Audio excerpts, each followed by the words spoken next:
Olá, tudo bem? Meu nome é Lucas Concheto e nesse episódio nós vamos falar sobre o livro A Vida Secreta da Mente, do autor Mariano Sigman.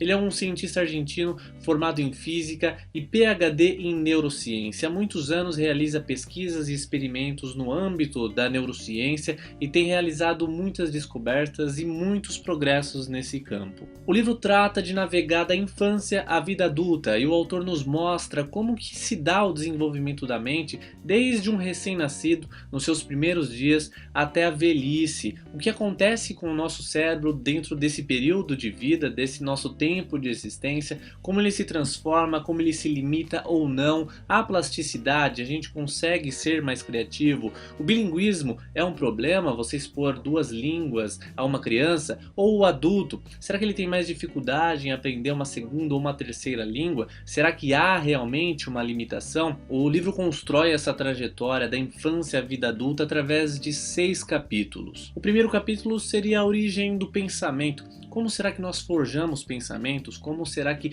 funciona esse universo subjetivo? O autor diz que muito provavelmente nosso cérebro é extremamente similar ao dos nossos ancestrais. Por volta de 60 mil anos atrás, provavelmente o homem tinha a mesma composição, a mesma estrutura cerebral. Isso quer dizer que hoje o que nós temos de valor agregado, toda essa nossa capacidade, é uma capacidade acumulada através da cultura, através do conhecimento, através dos livros, através de tudo que é passado de geração a geração. Isso mostra que o nosso cérebro ele é praticamente todo moldado, construído e transformado no ambiente social. É na socialização e no convívio que se dá o nosso desenvolvimento, o nosso progresso e as nossas mudanças ao longo de toda a vida. Uma criança que estava se desenvolvendo em um ambiente super tóxico, complicado, problemático, de uma família super instável, comparada a uma outra criança que vivia num lar muito mais tranquilo, estável e recebendo mais amor. Essas duas crianças, por mais que estavam comendo coisas até que parecidas, tiveram uma diferença muito grande no seu desenvolvimento. O cérebro da criança sem suporte emocional é muito menor comparado ao da criança saudável. Os seus vertículos, as suas ligações, a sua massa cinzenta, ela é muito mais comprimida e menos densa do que a criança que recebeu todo o suporte emocional familiar. Isso mostra que uma socialização problemática, a falta de afeto e de contato com as outras pessoas causou sim uma atrofia cortical. O segundo capítulo vai falar do nosso contorno de identidade. Como nós definimos identidade? Será que realmente nós somos autênticos? Será que realmente nós somos únicos? Ou será que nós somos um apanhado, um emaranhado de outras pessoas, de outros gostos e opiniões? Ele diz que seria muito estranho se nós definíssemos os nossos relacionamentos, a pessoa que nós escolhemos passar a vida, o nosso companheiro, companheira, através de um pensamento aritmético, o que é favorável, o que não é, eu gosto disso, eu não gosto daquilo, esse tributo vale mais do que aquele. Não, seria muito estranho alguém dizer que escolheu um parceiro, uma parceira dessa forma. Geralmente no âmbito do emocional, dos relacionamentos, nós dizemos que eu vou sentir. Quando for para ser, será. Acontece, é uma coisa maior, não tem racionalidade. Isso mostra que muito das coisas emocionais, afetivas, os relacionamentos sociais se dão nesse ambiente inconsciente do cérebro. As nossas escolhas emocionais de ligação com parceiros, amigos, sócios, independente do grau de ligação, é muito provavelmente que ele aconteça nesse âmbito mais irracional. Isso define muito o nosso contorno de identidade, porque a nossa identidade é muito mais definida pelas camadas que estão no nosso subconsciente, o que a gente não consegue tocar com os nossos pensamentos e com a nossa capacidade de consciência. E o nosso contorno de identidade também é muito impreciso. Quer um exemplo?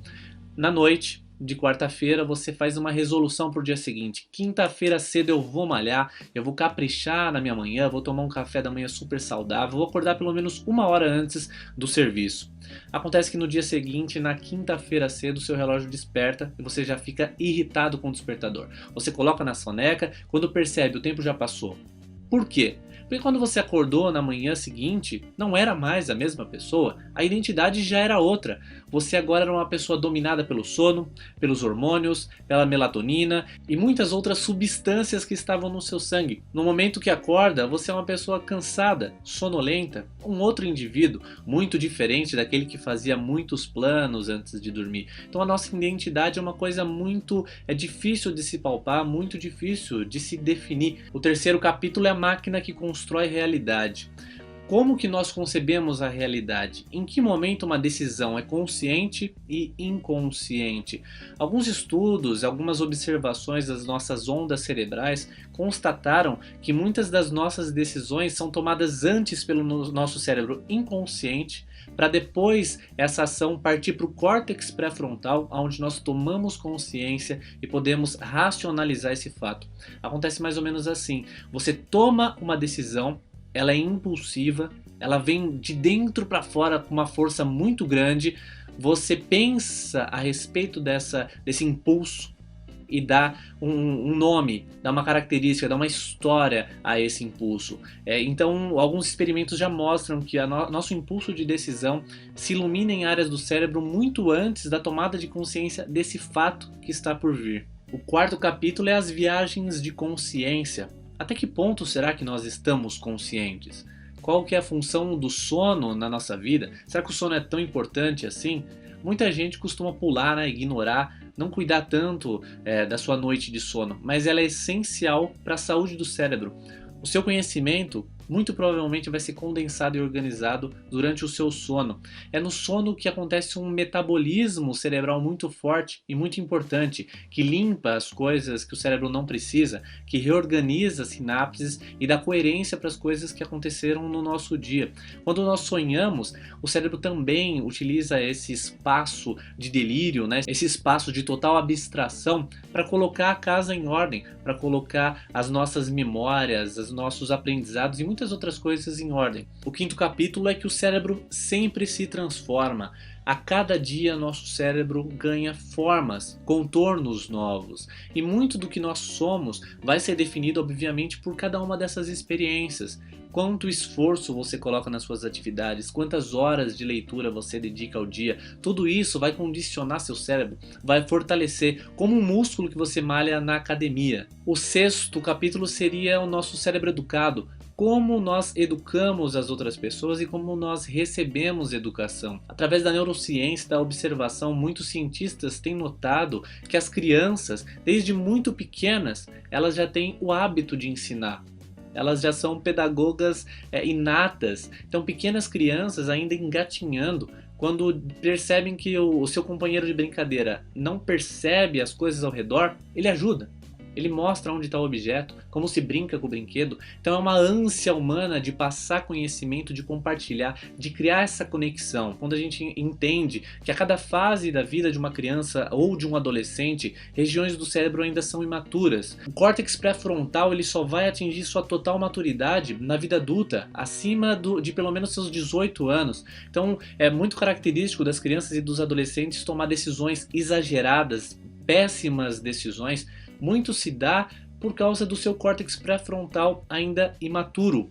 E é no córtex pré-frontal que nós tomamos decisões importantes, que nós racionalizamos, que nós entendemos os conselhos dos pais, dos professores, que nós organizamos essas coisas de uma forma coerente e racional. Então, tomando consciência disso, a gente consegue conviver melhor com as outras pessoas.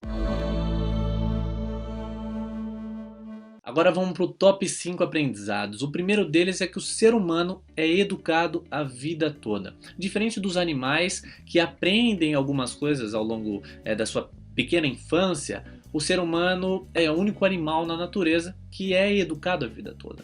Constantemente nós somos ensinados como deve se portar em ambientes diferentes. Quando nós vamos para o nosso primeiro emprego, percebemos que há uma conduta, uma forma de agir. Na família, uma outra forma. Então, a cada momento da nossa vida, nós vamos sendo educados pelas outras pessoas, pela cultura vigente na sociedade, e isso se dá em constante transformação. Segundo aprendizado, o cérebro humano não está o tempo todo em sincronia.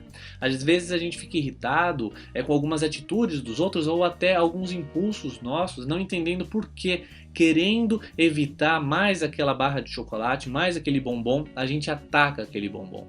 Acontece que são regiões diferentes do nosso cérebro.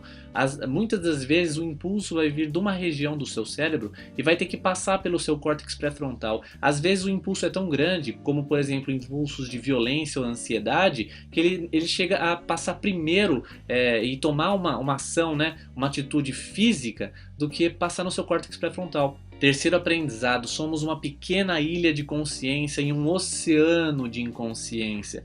Muitas pessoas se acham fortalezas de consciência, de racionalidade, mas a real é que cada dia mais a neurociência mostra que muito das nossas ações são irracionais. As nossas escolhas na hora de fazer uma compra, as nossas atitudes com as outras pessoas, a socialização, quase tudo da nossa vida diária se dá na irracionalidade, na atitude que vem de dentro, na coisa bruta. E depois a gente vai racionalizando, vai criando histórias e vai moldando os acontecimentos. Quarto aprendizado: não nascemos totalmente definidos. Há margem para modificações, para transformações. Nós podemos sim crescer. Mesmo existindo algumas limitações biológicas, nós podemos crescer muito intelectualmente. Nós podemos entregar muito mais valor, performar muito mais com esforço deliberado, com consistência, com visão de longo prazo e muitos cuidados no dia a dia. Quinto aprendizado: o sono é fundamental para a saúde. Muita gente ignora o sono, despreza. Embora exista ultimamente um movimento muito grande em torno do sono, da importância de se dormir, muita gente ainda ignora. Procura ler até altas horas, ou fazer freelas, ou ficar constantemente consumindo conteúdo na esperança de, no mês que vem, estar o cara, tá sacando todas as ideias. Não acontece assim com o cérebro humano. Não adianta você consumir todos os livros possíveis em um ano, que no ano seguinte você vai ter um espetáculo. O cérebro humano leva tempo, e o sono é um fator essencial para essa construção. Eu criei um formulário, uma pesquisa, para que você possa me ajudar a melhorar o canal, a melhorar o conteúdo, melhorar o projeto. Espero que você participe dessa pesquisa. Ela está disponível em livrosenegócios.com.br/pesquisa, tá aqui no link de descrição. Preenche, são poucas perguntas e vai me ajudar a entender melhor o que você espera do canal. Gostou? Se inscreve no canal porque semana que vem tem mais um vídeo com mais um livro. Tchau!